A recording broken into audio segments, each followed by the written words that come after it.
So makinig tayo sa isang vlogger patungkol sa mga pinatayong housing ni Pangulong Bongbong sa Davao ng Davao. Ang kanyang komento. Of course, komento. Pakinggan po natin. Audio lang. Yung ating Pangulo. Yung Pangulo na nagbigay ng housing project na nilang nagawa. Nagets na ninyo.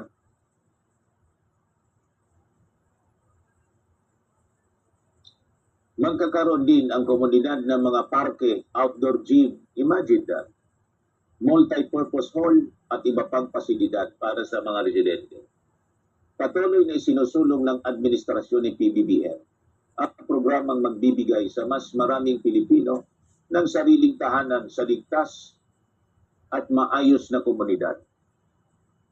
Sa pamamagitan ng Expanded 4PH program, layunin ng pamalaan na mabawasan ang housing backlog, mailipat ang mga pamilyang nangangailangan sa mas ligtas na lugar at magkakapagbigay ng mas matatag na pundasyon para sa kanilang kinabukasan. Yung mga dating binabaha na lugar, mga kababayan, nakatira doon yung mga taga-Davao, mahirap eh. Ngayon, mga kababayan, nasa kondo, yayamanin na. Parang nasa kuha na po sila. Parang nasa tawag dito.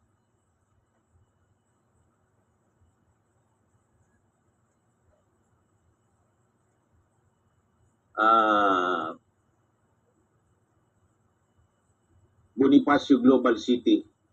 Ulitin natin para lalong masiraan ng bait, maulol yung mga DDS. Yan o, inggitin ko kayo mga DDS. Sakit sa mata, tingnan na po, mga DDS. Sakit sa, sakit sa mata, tingnan. Yan o. Napakasakit sa mata, tingnan.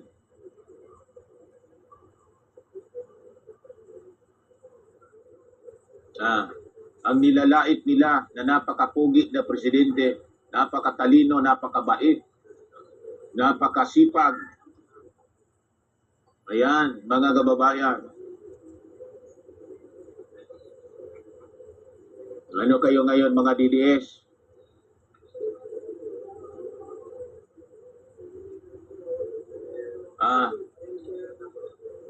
Ano na si Digong?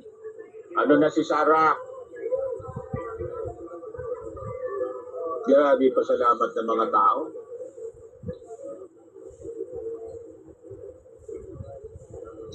Mayayaman na yung mga taga-Davao na dating ampas lupa.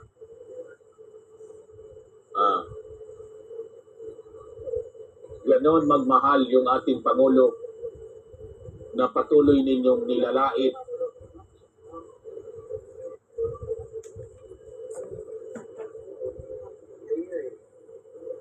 Di ba, mga kababayan?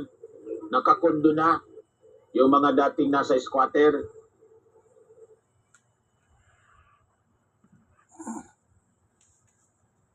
Yan ang mga pabahay ng Pangulo. Maganda yan. Davao yan. Isipin nyo. Yung administrasyon na dati nakagawa pa siya ganyan. Wala nga silang mabalitang pinatay mga pabahay. Oo. Ito pa, mga kababayan, para lalo kayong ganito mag-asikaso yung ating Pangulo, Bongbong Marcos. Inilapit natin ang pundo at suporta sa mismong mga barangay upang mas mapabilis nilang matugunan ang pangangailangan ng kanilang komunidad sa pamamagitan ng bawat bayan makinabang program, BBM, sa 565 barangay sa Davao de Oro, Davao del Norte at Davao Occidental. Nakapag-atid tayo ng suporta para sa presidential scholars, mga prioridad na serbisyo ng barangay at paganda sa kalamidad. Nagatid din tayo ng harvester, traktor, bangka, binhi at pataba para mapataas ang produksyon at kita ng ating mga magsasaka at mangingisda. Kita ninyo? Kahapon ito, Davao de Oro, mga kababayan, pakita natin para lalong sumama ang loob ng mga inggitirong DDS. Ano? Ganon ang ating Pangulo. Makisalamuha sa mga ordinaryong Pilipino. Yan. Yan. Davao de Oro. Kita ninyo, mga kababayan? Kaya yung ating Pangulo, mahal na mahal. Hindi siya OA. O, kita ninyo? Kung si Sara yan, mas marami pa yung gwardiya dyan sa paligid niya. Nakakala mo ba papatayin na kung sinong papatay sa kanya? Escolar. Bawat barangay, 20 yata bawat barangay, buong Pilipinas yan. Nag-iikot yung ating Pangulo para sa Presidential Scholar po. At bawat barangay, ito yung sinasabi ni Sara na hindi daw tinupad. Dalawa lang yung request daw niya. Hindi pa tinupad. Yung 20 pesos na bigas, hindi daw tinupad. Paano hindi tinupad? Mga kababayan, at saka,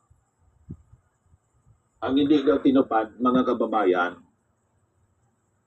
ang tawag doon, dali lang. Yung personal na paggamit niya ng chopper, kaya masama ang loob niya. Di ba? Asa na yun? Ipakuhan ko sa inyo. Pakita ko sa inyo. Kaya masama ang loob niya. Puro pang personal.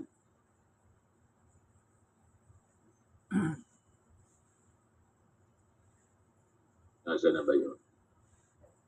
Buhos na buhos ang tulong sa Davao ng gobyerno.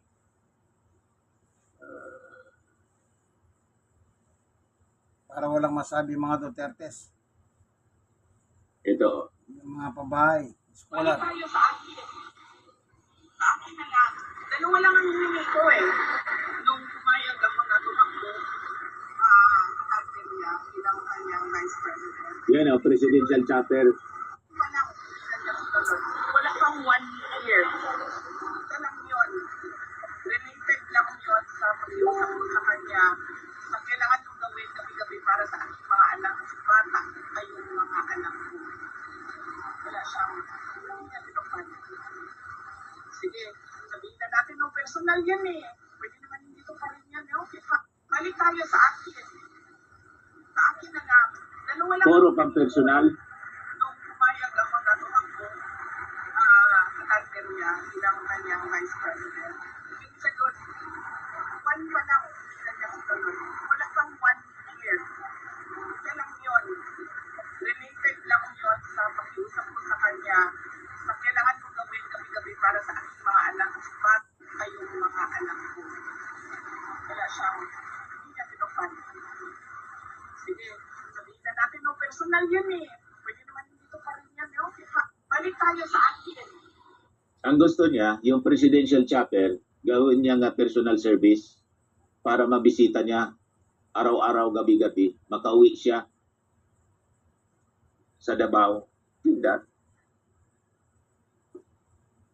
Ipapasagot niya yung mga personal, lahat ng personal niyang pangangailangan, pati sa kanyang anak, gustong sagutin natin.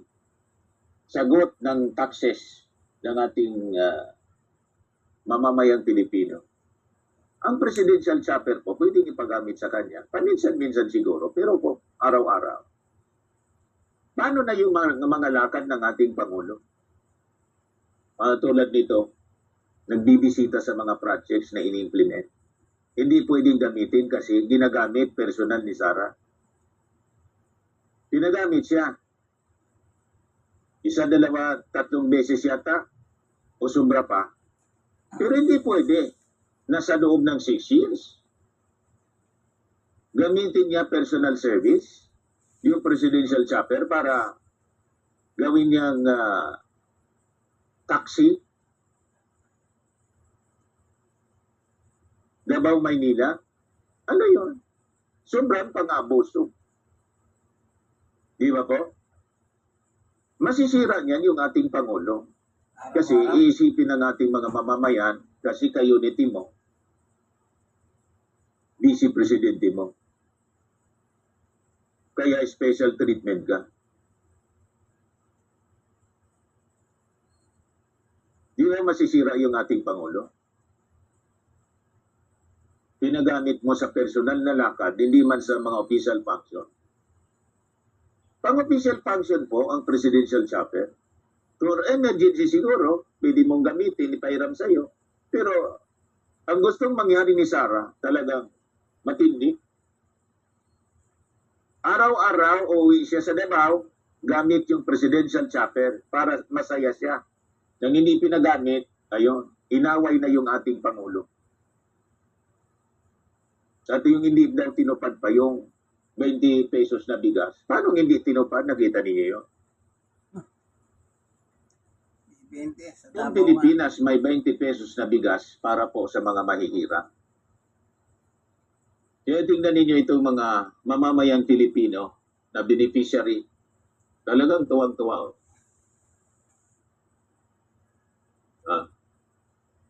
Ito yung sinasabi nila na mukhang bangkay at bangang.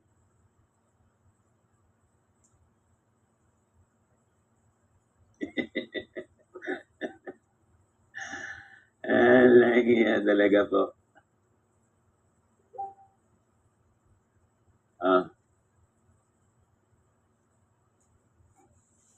Napakaswerte ng Davao. Ayos, ayun na lang. Basa na ako mga kababayan ng inyong mga reaction.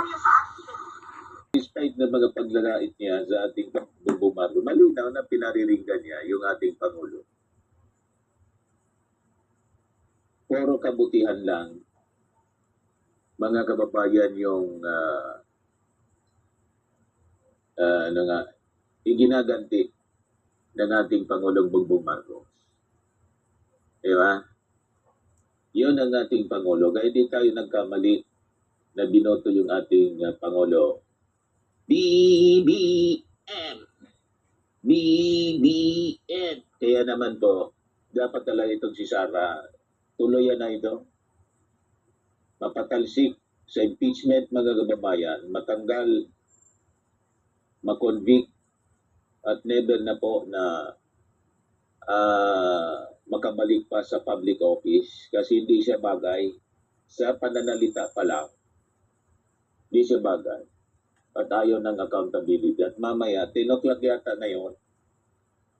Tama yan, gawin na ninyong umaga. At tabahan ninyo yung impeachment trial hanggang alas 12 ng gabi. Inagawa nga mga kababayan noon yan ng Quadcom. Di ba yung Quadcom noon yung nag-iimbestiga sa mga anomalya sa gobyerno?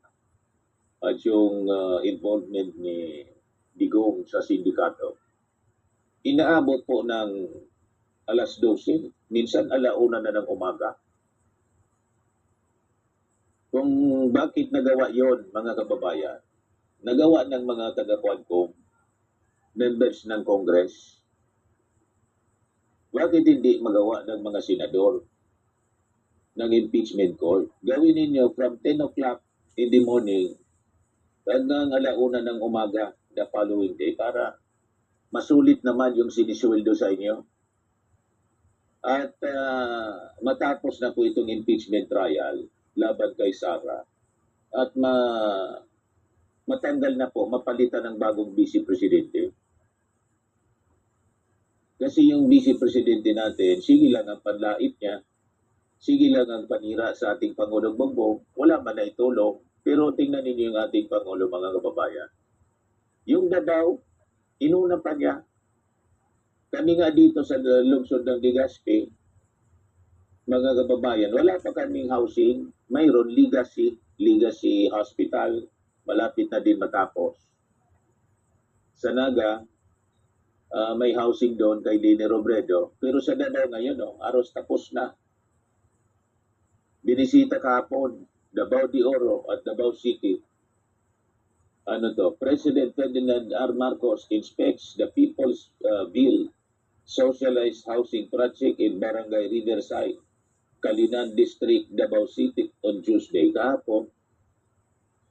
Yung mga pinagawa, mga kababayan na pabahay ng ating Pangulo, parang yung mga kondo sa Bonifacio Global City, sa BGC, kasi yun sa Global City po, napakaganda ng mga kondo doon. Bagong community ng mga mayayaman. Pabalik-balik kami doon ni Mrs. pag napunta kaming Maynila. Namamasyal kami doon sa BGC kasi siyempre taga-Bundo kami, taga rito sa province. Pag nasa Maynila kami mga kababayan, gusto namin ma-feel din yung buhay ng mga yayamanin.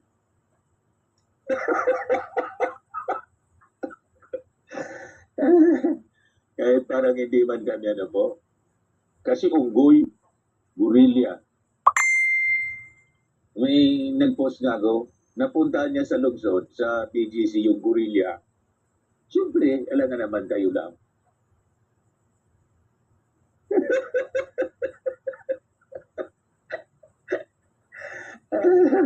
Asa na yun? Yung si Asik, pakita ko muna sa inyo. Yung anak ni General De Leon at personal assistant ni Mrs. Imelda Romualdez Marcos. Best friend namin ni Mrs. Dali lang. Pakita ko sa inyo. Sa Shangri-La ito, sa Maynila. Tapos afterwards, inggitin naman natin yung mga DDS. Ayan si Beth De Leon, anak ni General De Leon, Assistant Secretary ng DILG. Best friend ni Mrs. Yeah. Tinawagan ako, sabi kasi sa akin mga kababayan, pag nasa Maynila niya kayo, mag-text kayo sa akin para makapagkapi-kapi. Hindi nagkapi-kami niyan. Nagkapi-kapi kami sa Shangri-La Hotel, Shangri-La Mall. Ito, BGC ito. Pumunta kami sa BGC. Yung Pangulo, pakita ko po sa inyo. Parang condominium sa BGC. Naging yayamanin yung dating mga napabayaan, mga kababayan. Tingnan niyo, saan ka nakakita ng pabahay? Never itong nagawa ng mga Duterte. Hindi ko sa Davao. Pero ginawa ng ating Pangulong Bongbong. Kahapon to, binisita ng ating Pangulo. Yan launching, opening. Di ba? Yayamanin na po.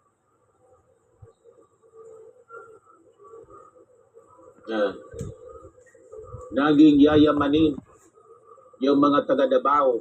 Hindi man yan binoto yung ating Pangulo siguro. O baka binoto din kasi kayo ni Team pa si Sara. Grabe po. Matindi talaga. Yan ang model. Matindi talaga po yung ating Pangulo. Parang BGC. Kompleto siya na facilities. May swimming pool yata yan, may basketball court. Lahat ng amenities ng isang first high-end subdivision mga kababayan.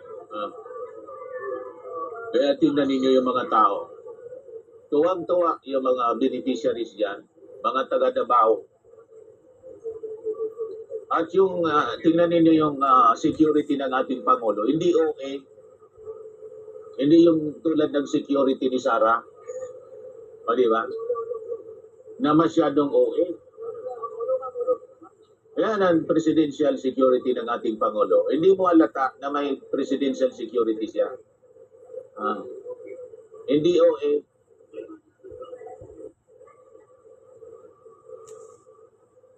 Di ba? Mga kababayan?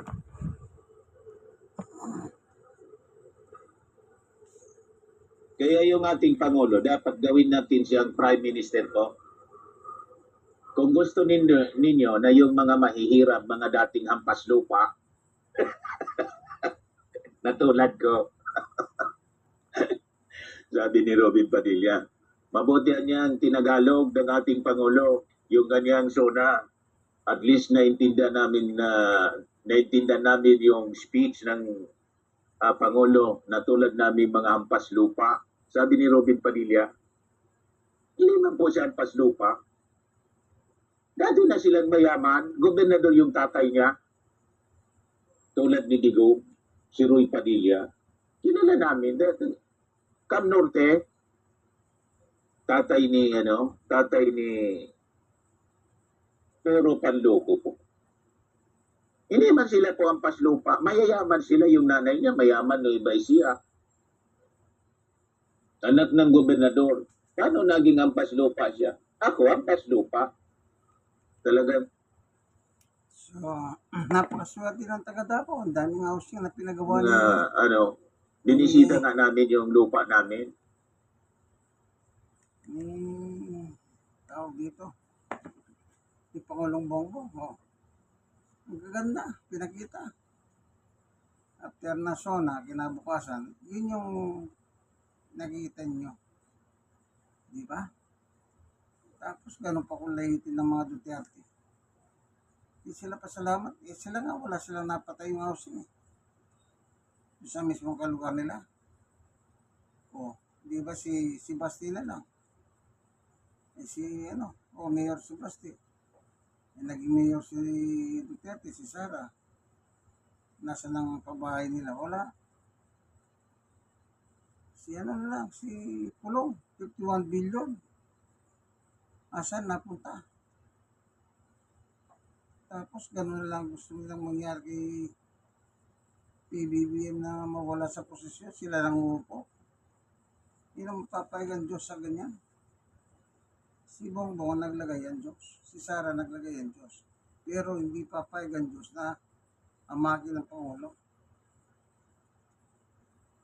Lingkod ng Diyos yan.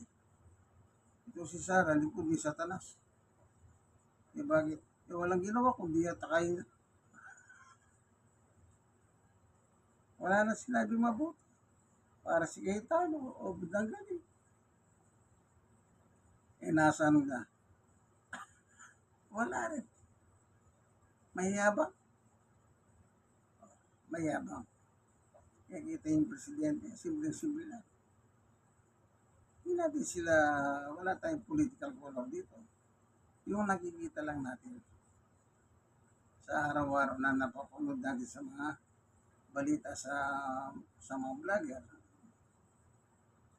Malayong-malayo talaga. Malayong-malayo sila sa Pangulo. Sige, kaya dito na lamang. Mag-ingat po kayo. Malahil may bagyo. Abdul Piat yung pangalan.